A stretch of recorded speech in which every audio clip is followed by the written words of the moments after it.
Salah satu mitos yang paling banyak beredar dan dipercaya oleh banyak orang di seluruh dunia, ini adalah mitos bahwa otak manusia hanya digunakan sebanyak 10%. Nah, sedangkan kalau kita itu sebenarnya masih menyisakan 90% dari kemampuan otak kita. Jadi di mitos ini tuh memberikan gambaran gimana kalau kita itu bisa menggunakan 100% dari otak kita. Apakah kita jadi superhuman beings gitu. Nah, mitos ini tuh menurut gue benar-benar menarik banget dari segi keinginan kita untuk kita percayai. Kita pasti mendambakan banget kalau sebenarnya kemampuan otak kita itu sebenarnya jauh lebih kuat dari yang kita miliki sekarang. Punya jarak yang masih jauh banget untuk dimaksimalkan potensinya. Dan membayangkan seperti apa sih kalau kita bisa menggunakan 100%. Sayangnya, ini semua adalah suatu mitos yang umurnya udah cukup tua dan masih dipercaya oleh banyak orang. Sebelum kita mulai ngebahas untuk ngedebunk mitos ini, kita harus tahu juga asal-muasal dari... Ya karena tentunya mitos seperti ini tuh nggak datang dengan asal-asalan. Pasti suatu mitos selalu berasal dari suatu yang bisa dengan mudah dipercaya oleh orang. Nah, jadi untuk kita melihat sebenarnya asal-muasalnya cukup rancu ternyata. Karena ada banyak studi yang ngebuat mitos ini tuh tersebar dan semakin sering digunakan di masyarakat. Yang paling awal, dari awal banget kita bisa lihat kalau adalah dari studi yang dibuat oleh Jean-Pierre Flourens pada tahun 1908. Jadi Jean-Pierre ini adalah founding father bidang sains kognitif, penciptanya anestesi, dan orang yang dikenal untuk membuktikan bahwa consciousness atau kesadaran yang berada di otak dan bukan di hati.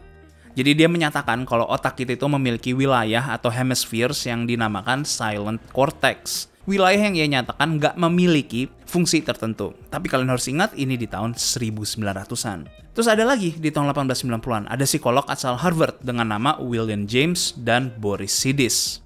Yang dimana mereka menyatakan, we are making use of only a small part of our possible mental and physical resources. Ini dilanjutkan lagi olehnya dengan menyatakan kalau rata-rata pria hanya mengembangkan otaknya sebesar 10% dari kemampuan mental aslinya. Kita lanjut ke tahun 1920 dan 1930, di mana di sini ada seorang Carl Lashley yang melakukan sains eksperimen di otak tikus, di mana ia mencoba untuk mengangkat sebagian besar dari cerebral cortex otak tikus, dan tikusnya masih bisa hidup dan belajar suatu uji coba yang diberikan.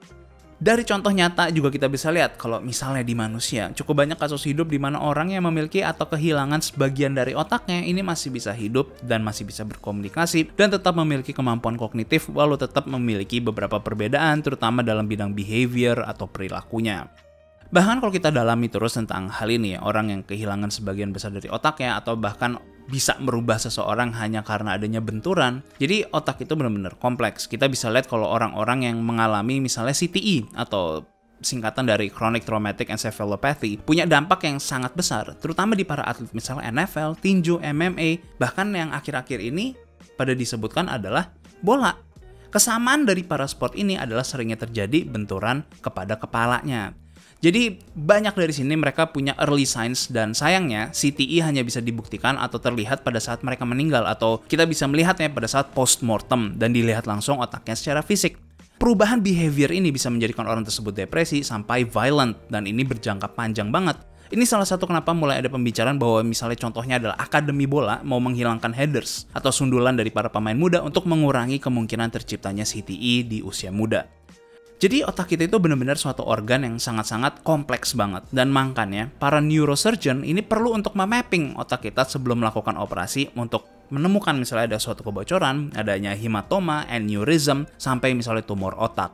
Jadi dari sini kita bisa lihat kalau ternyata ada cukup banyak ya yang menyebabkan kalau mitos ini tuh terus berlanjut. Awal mulanya itu dari suatu studi dan dari ucapan ke orang lain, ke media, ke jurnalis, dan banyak hal lainnya. Dari sini menurut gue seperti terciptanya suatu echo chamber, sama halnya dengan berita sekarang yang terkesan lebih sensasional, supaya orang mau membacanya, dan ini berarti terjadi udah dari zaman dulu. Sama seperti sekarang yang headline clickbait yang nggak mencerminkan isi dari studi yang sebenarnya, yang penting orang mau ngeliat headline-nya. Jadi sama halnya kalau kita bisikin ke orang dan orang lain bisikin ke orang lain, terus-terusan sampai titik tertentu di mana sumber dari bisikannya akan berubah total. Jadi mitos ini tuh bertahan sampai 100 tahun lebih karena banyak faktor lain selain mainstream media. Tapi juga dari film-film yang menggunakan mitos ini. Kita bisa lihat misalnya film-film seperti Lucy atau Limitless. Tema film-film ini tuh mengedepankan tentang premis bahwa ada modifikasi atau medikasi atau sistem yang bisa melepas batasan cara kerja otak kita dan ngebuat otak kita bisa bekerja secara 100% dan bukan hanya di 10%. Nah, sekarang gue kasih data yang lebih unik dan lebih sakit lagi atau lebih sakti lagi nih. Ini adalah yang benar-benar unik banget dan ini di data yang dikumpulkan oleh Richard E. Cytowick. Jadi dia menyatakan kalau 2/3 guru sains di Amerika Serikat itu masih mempercayai kalau mitos otak kita hanya digunakan sebesar 10% doang. Sedangkan hasil riset dari Decker ini menyatakan kalau 50% guru SD dan SMP mempercayai mitos tersebut.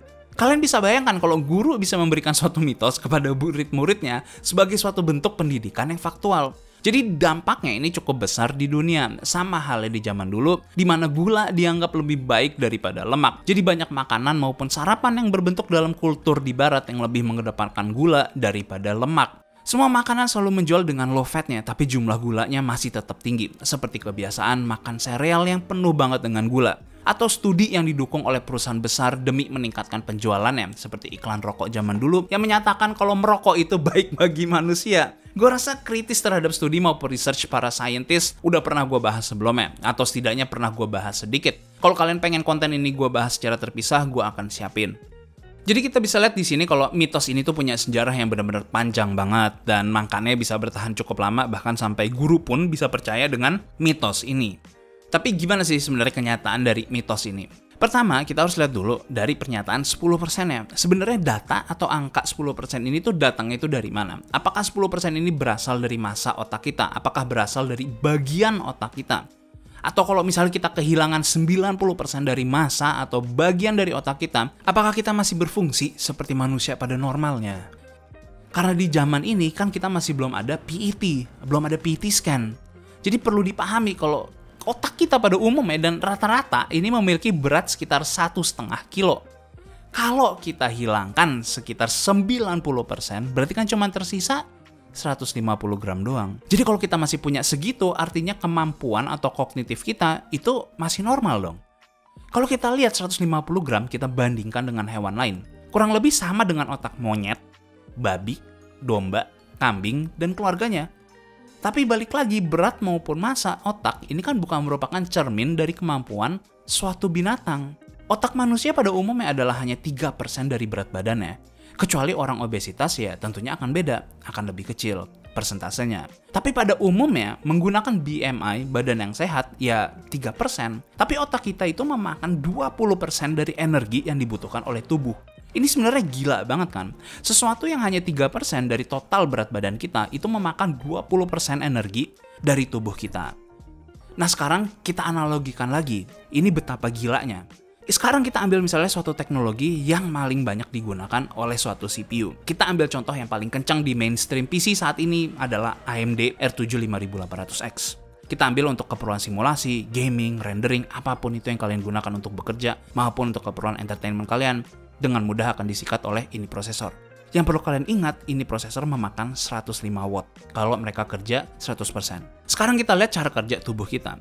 Seandainya resting metabolic rate kita atau RMR kita, orang yang sehat ini adalah 1300 kalori. Artinya otak kita memerlukan 260 kalori hanya untuk kita bisa hidup dan berfungsi selayaknya manusia. Ini berarti sekitar 11 kalori per jam atau 0,11 kalori per menit. Kalau kita pecahkan ke rumus untuk mendapatkan dalam satuan watt, kita ubah 1300 kalori dibagi 24 jam. Artinya sekitar 54 kalori per jamnya. Artinya dalam sedetik kita membutuhkan 15 kalori. Berarti 15 gram kalori per detik sama dengan 63 joules per detik atau 63 watt. Nah, otak kita memerlukan 20%. Berarti 20% dari 63 watt adalah 12,6 watt.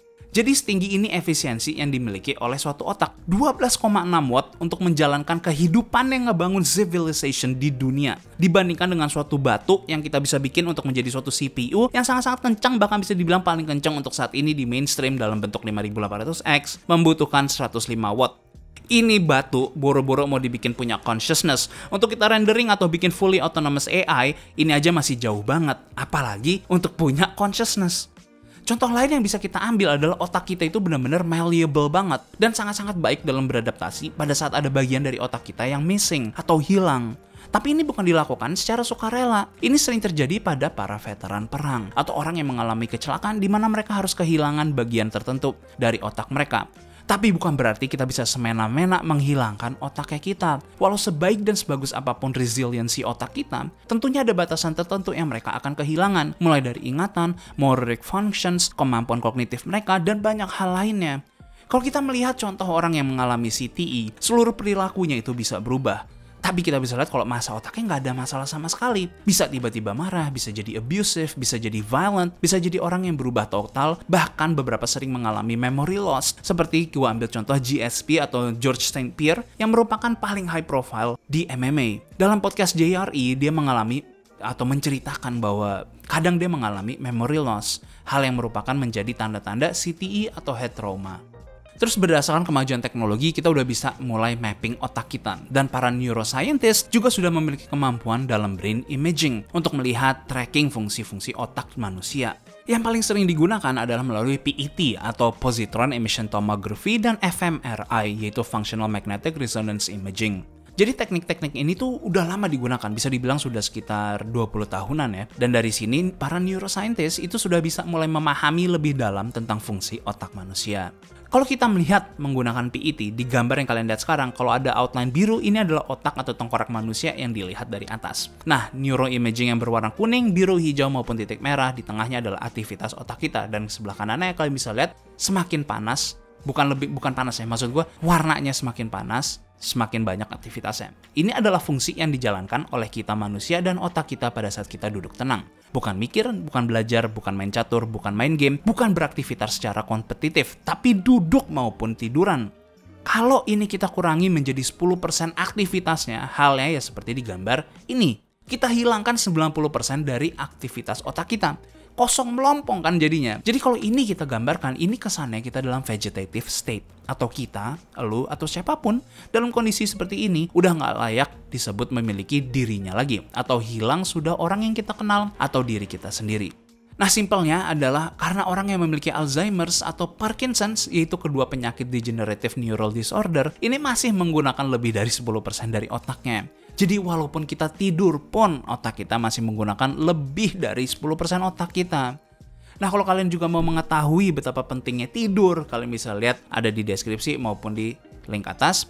Nah lain kali kalau kita mendengar orang yang menyebutkan otak kita hanya menggunakan 10% dari kemampuannya, ya kalian kasih tahu, kalian kasih link dan hasil dari berbagai riset dari para neuroscientist yang sudah membuktikan ini dari puluhan tahun yang lalu. Dan semoga mitosnya itu bisa berhenti dan orang mulai memahami bahwa otak kita itu nggak kerja cuma 10% doang. Kasih tahu juga kalau kita hanya menggunakan 10% dari otak kita udah bukan manusia lagi, apalagi bisa ngobrol dengan kalian di saat itu bersama kalian dan masih punya fungsi kognitif dan masih bisa mengenali dirinya sendiri. Gua harap mitos ini segera dihilangkan dan dikenal sebagai itu tadi aja, yaitu adalah sebagai suatu mitos.